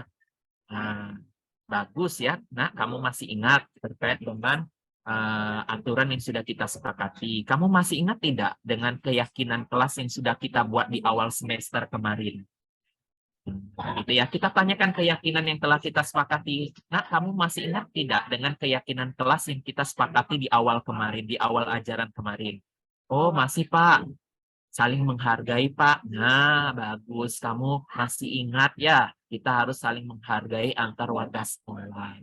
Jadi perbuatan kamu yang tadi membuli guru itu bagaimana? Iya Pak, perbuatan saya salah, perbuatan saya melanggar keyakinan kelas. Nah, kalau begitu kamu ingin menjadi orang yang seperti apa, Nak? Kamu ingin menjadi siswa yang seperti apa? Siswa itu akan menjawab, saya akan menjadi siswa yang begini, begini, begini. Dengan begitu, ya, Bapak Ibu guru apabila menerapkan segitiga restitusi ini, itu akan membuat siswa kembali lebih kuat, kembali menjadi lebih baik, merestitusi mereka, mengembalikan situasi, mengembalikan keadaan tanpa mempermalukan siswa yang bersangkutan, tanpa menghakimi siswa yang bersangkutan. Ini menjadi sangat penting bagi Bapak Ibu guru. Kita tidak boleh langsung menjas, menghakimi siswa, memarahi siswa dengan begini, begitu, begini, begitu. Nah, Bapak Ibu guru perlu melakukan yang namanya segitiga restitusi untuk menangani terkait dengan permasalahan-permasalahan siswa. Yang pertama tadi menstabilkan identitas, kita mencoba masuk ke dalam dunia mereka, kita mencoba masuk ke dalam perasaan sosial emosional mereka, kemudian validasi tindakan yang salah, dan yang terakhir menanyakan keyakinan kelas yang telah disepakati bersama. Dengan begitu siswa akan merasa lebih dihargai, lebih merasa diajak seperti berdiskusi gitu ya, sehingga siswa akan kembali ke situasi yang lebih baik selanjutnya. Demikian Mas Putu. Iya, baik. Jadi pada intinya seperti yang dipaparkan oleh Bapak Tri tadi, bahwa sebenarnya penting adanya itu kesepakatan kelas di awal semester guna menciptakan rasa saling menghargai di antara masing-masing warga sekolah, termasuk di antaranya adalah guru, bahkan juga itu siswanya itu sendiri. Tentu jika tidak ada yang namanya implementasi nyata dari kesepakatan tersebut, maka bukan tidak mungkin nyatanya guru itu bisa menerapkan yang namanya segitiga restitusi seperti yang dipaparkan oleh Pak Tri tadi. Ya, mungkin untuk Bapak Suwardi Rasid, untuk jawabannya apakah bisa diterima?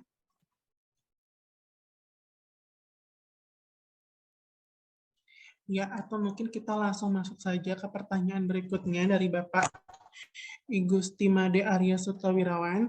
Untuk pertanyaannya ada dua. Mungkin yang pertama saya akan bacakan dulu ya Bapak Tri.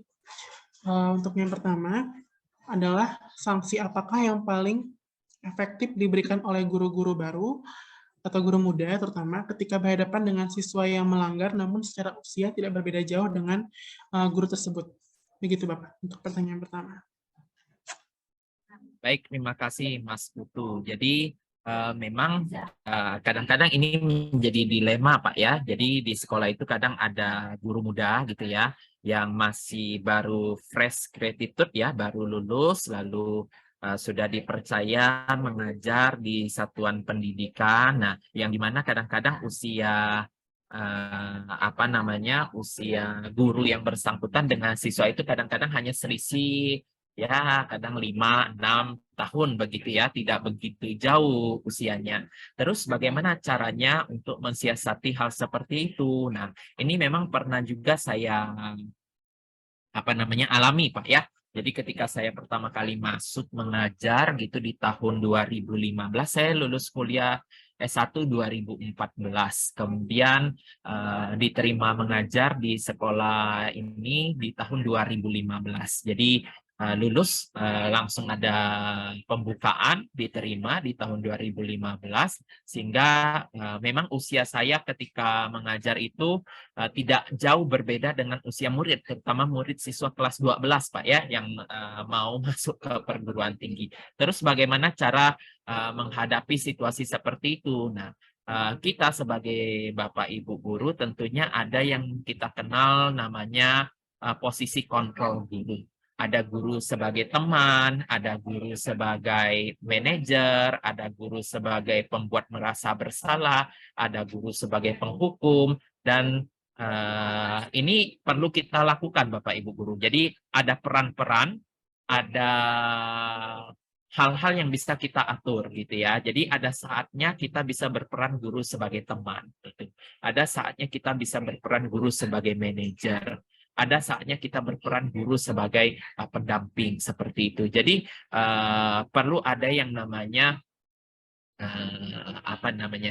melihat situasi gitu ya. Kapan saatnya kita bisa berperan sebagai teman baik bagi siswa, kita mendengarkan berbagai keluh kesahnya, curhat-curhatnya gitu ya. Kapan kita bisa berperan sebagai guru yang memang bertugas untuk mendidik. Nah, memang kadang-kadang untuk peran teman, kadang-kadang kita sulit gitu ya, tetapi memang kembali lagi kepada tugas pokok kita sebagai guru ialah mendidik.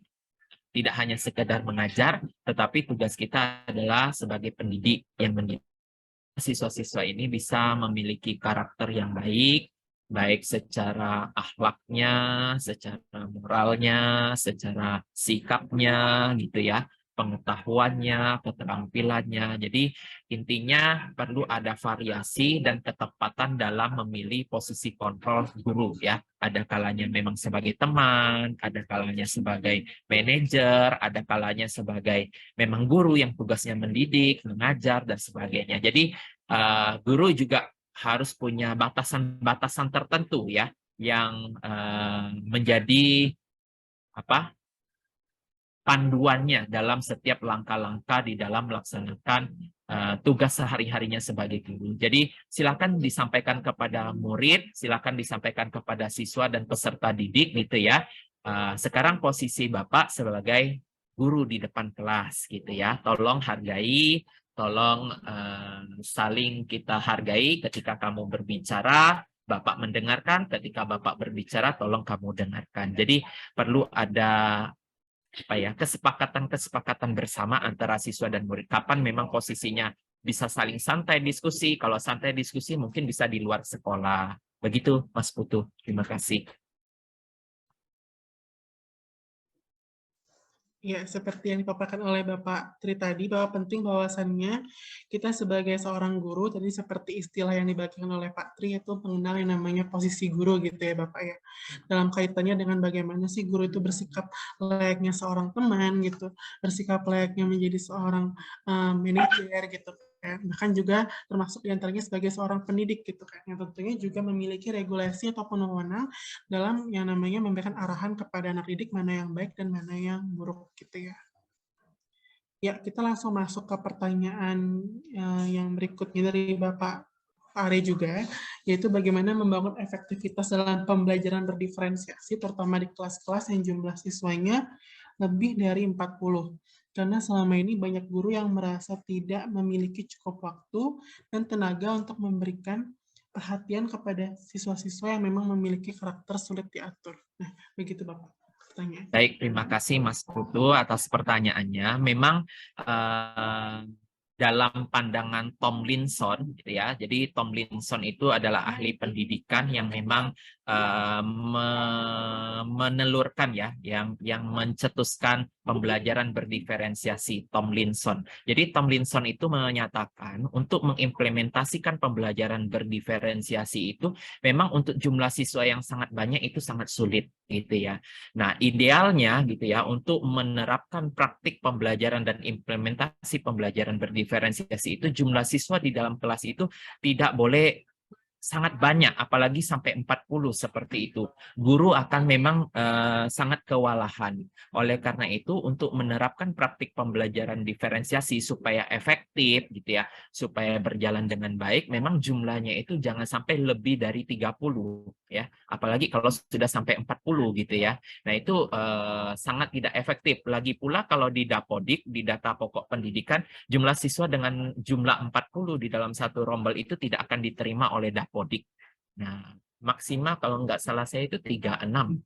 36 toleransi 2, 38 seperti itu. Jadi 36, 38 saja di dalam kelas itu sangat padat gitu ya, sangat sulit untuk memang menerapkan pembelajaran berdiferensiasi. Jadi Tomlinson mengatakan untuk menerapkan pembelajaran yang berdiferensiasi itu memang jumlah siswa di dalam kelas, di dalam rombel itu tidak boleh lebih dari 30 ya. Jangan sampai terlalu banyak gitu ya. Guru memang akan sangat kewalahan karena kalau semakin banyak itu akan sangat sulit.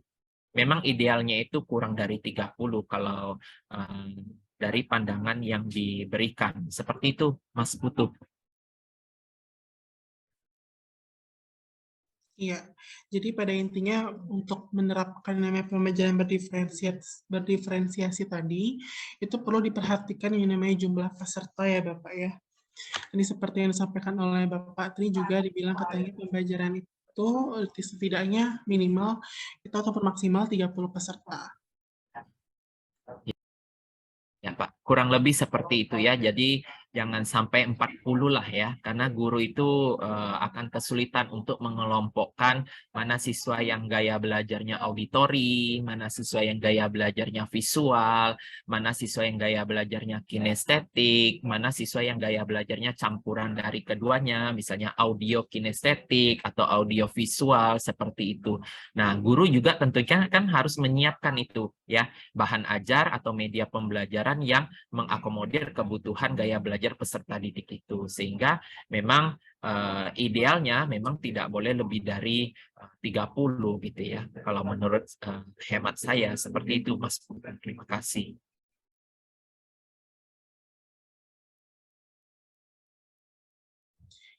Iya, untuk Pak Arya, apakah untuk jawabannya bisa diterima?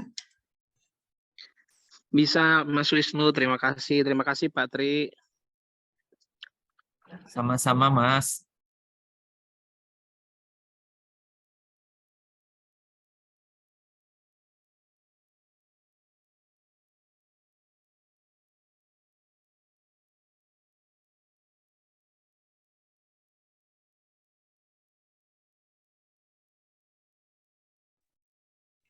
Ya, baik untuk teman-teman yang lain dan juga ataupun Bapak Ibu, apakah ada yang ingin bertanya kembali kepada Pak Tri?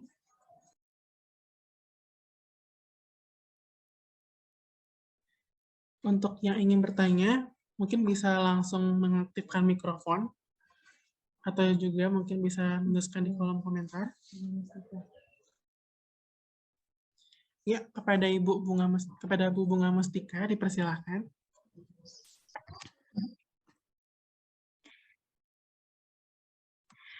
Baik, terima kasih atas waktu dan kesempatan yang telah diberikan oleh Mas Wisnu.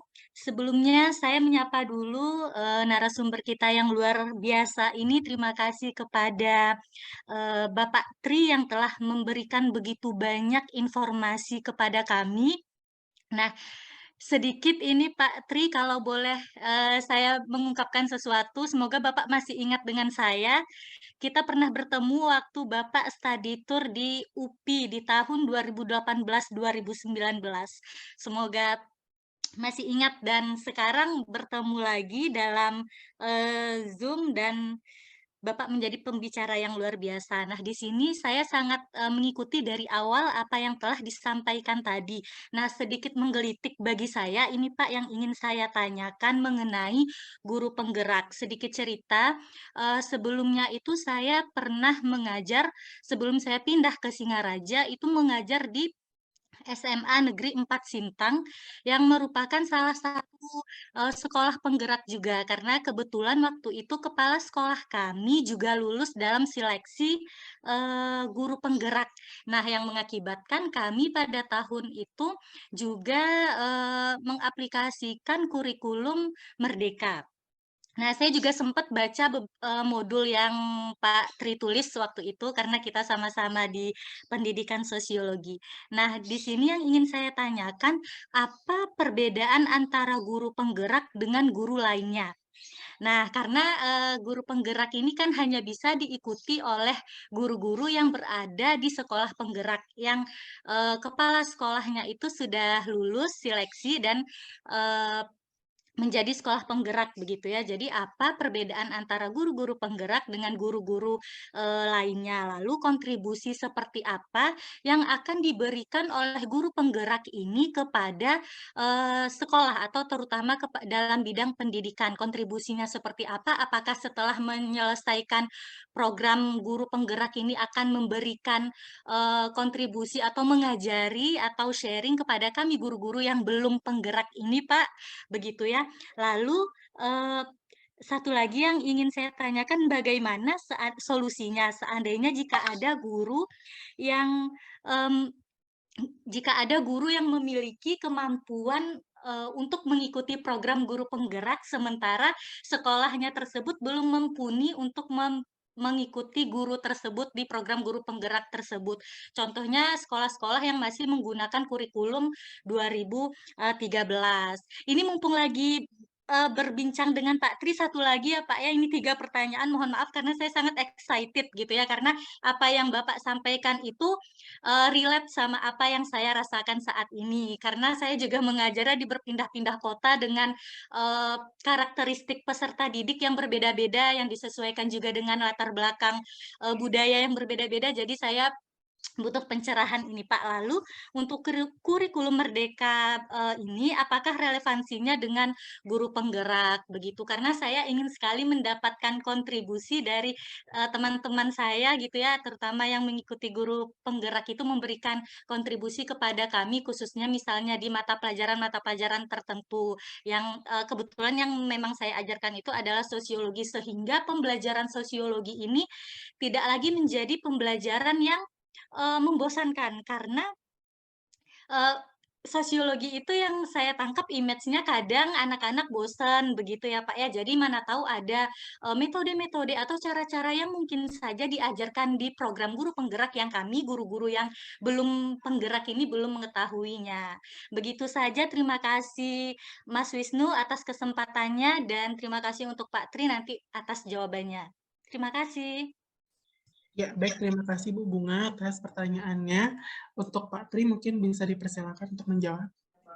Baik, terima kasih Mas Putu Wisnu dan Bu Bunga Muslika ya. Masih ingat Bu ya, jadi kemarin memang waktu itu kami ada kegiatan studi tour di UPI Bandung ya. Waktu itu sebelum COVID Bu, sebelum pandemi ya, kami ada kesempatan di program studi Magister Pendidikan Sosiologi. Waktu itu studi tour di SPS UPI ya, di Bandung waktu itu. Sempat Yes. ketemu rekan-rekan mahasiswa lainnya, ada Mbak Bunga, Bu Bunga ya, juga Mas Alip ya, Pak Alip dan lain sebagainya waktu itu. Memang untuk pertanyaan yang pertama terkait dengan guru penggerak ya. Jadi guru penggerak itu sebenarnya tidak mesti dari sekolah yang sekolahnya sekolah penggerak gitu ya. Jadi kalau sekolahnya bukan sekolah penggerak, guru yang ada di sekolah-sekolah yang bukan sekolah penggerak itu juga boleh mendaftar. Jadi tidak mesti guru yang ada di sekolah penggerak itu menjadi guru penggerak gitu ya. Tetapi sekolah-sekolah lain yang bukan dari sekolah penggerak itu guru-gurunya juga boleh ikut daftar. Jadi ini seleksinya sifatnya terbuka ya kepada sekolah-sekolah mana saja, guru-guru mana saja. Tidak mesti harus dari guru yang sekolahnya dari sekolah penggerak. Jadi boleh dari guru-guru yang sekolahnya bukan sekolah penggerak, gurunya juga boleh ikut daftar karena seleksinya terbuka. Dimulai tadi seleksi administrasi, ada seleksi esai gitu ya. Kemudian kalau lolos dilanjutkan wawancara dan tes simulasi mengajar seperti itu. Kemudian terkait dengan pertanyaan nomor 2, tadi terkait dengan apa Bu Bunga? Mohon maaf. Mic-nya Ibu belum dibuka. Sepertinya yang pertanyaan nomor 2 sudah include di pertanyaan pertama itu Iya. sebenarnya kontribusinya begitu Pak. Oh ya, Kontribusi baik. dari Ya, guru ya, ya. penggerak. Iya, oke. Jadi untuk kontribusi dari kalau Bapak Ibu guru itu menjadi guru penggerak, ya, kontribusi yang diberikan itu diharapkan guru penggerak itu bisa memimpin kegiatan komunitas belajar. Jadi guru penggerak itu harus bisa memberikan, men-sharingkan ilmu-ilmu itu di komunitas belajar. Jadi ada yang namanya komunitas belajar, ada yang namanya komunitas praktisi.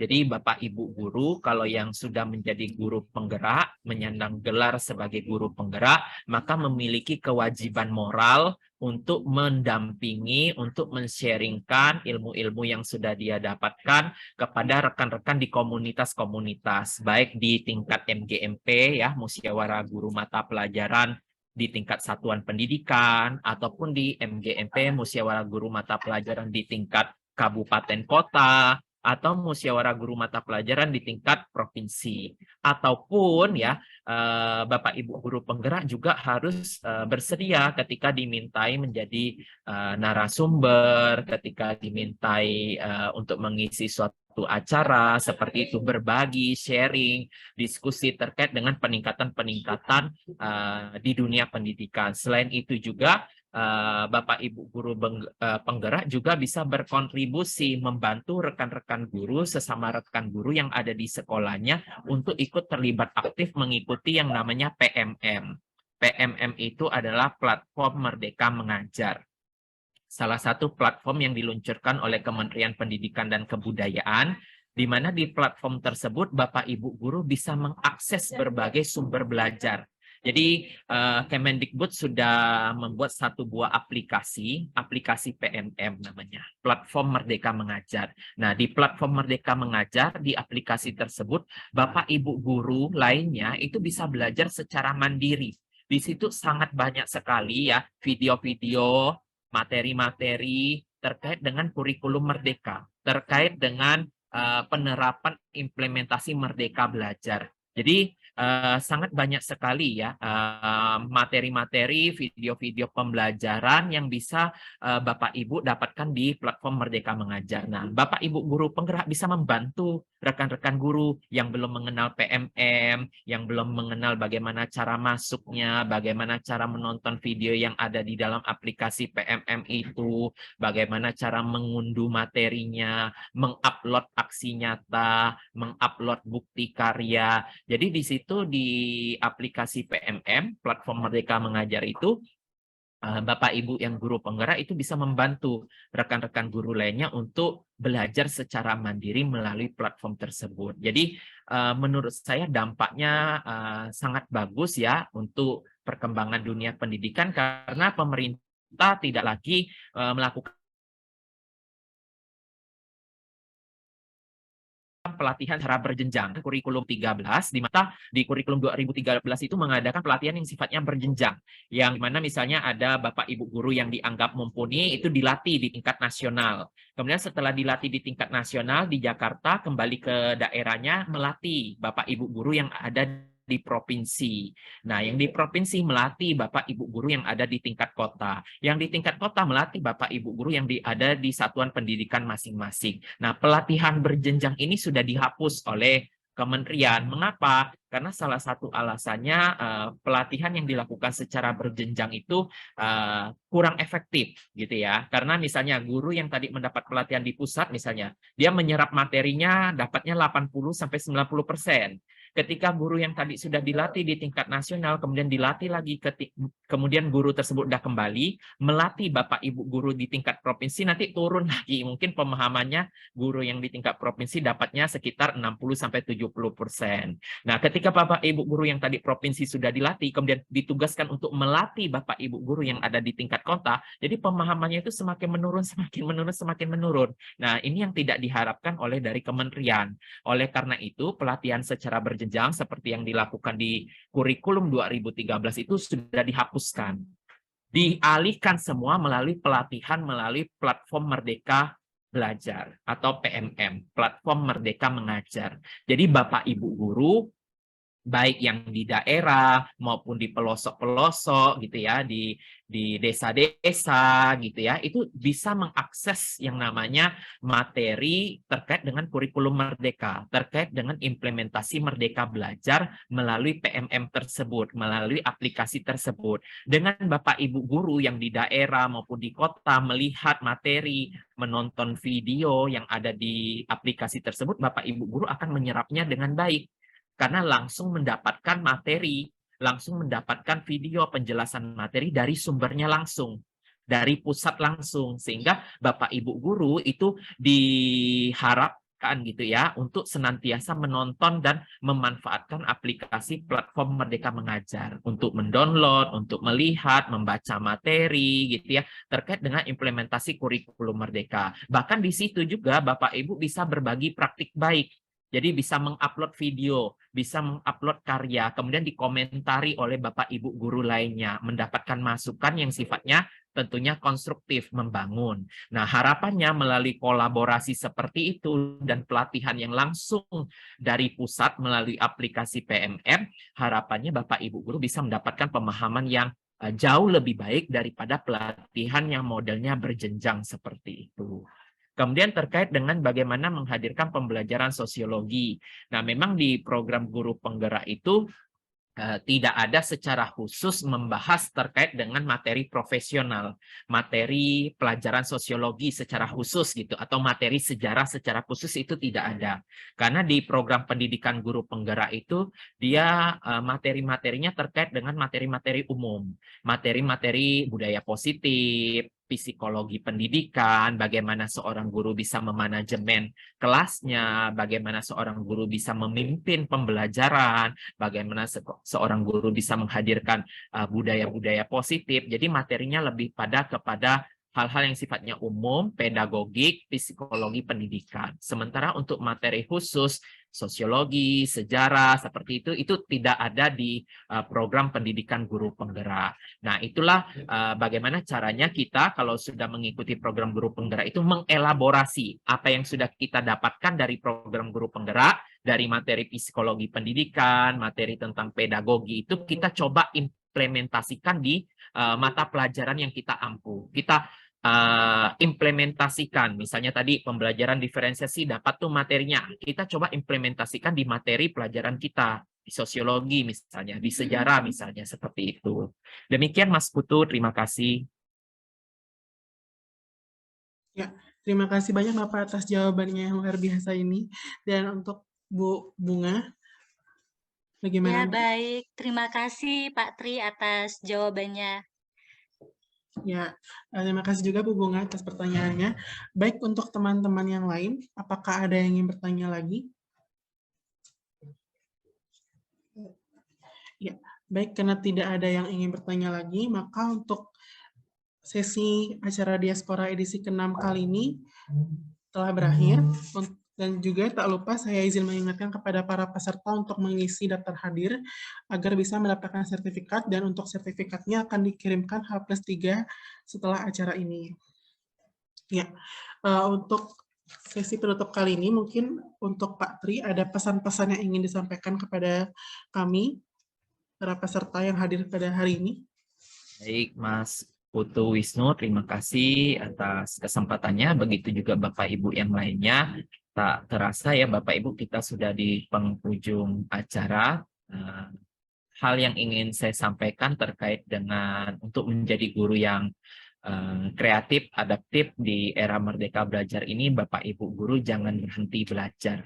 Ya, jangan berhenti belajar, jangan berpuas diri, terus yakin pada diri Bapak Ibu sendiri. Bapak Ibu punya mimpi, punya semangat, punya motivasi yang kuat, tekad yang kuat untuk menghadirkan pembelajaran yang menyenangkan, yang berpihak pada murid, dan bermakna tentunya bagi murid Bapak Ibu guru. Yakin terhadap impian Bapak Ibu, yakin terhadap mimpi Bapak Ibu, dan berusaha untuk mewujudkannya melalui kerja keras, konsisten, dan istiqomah.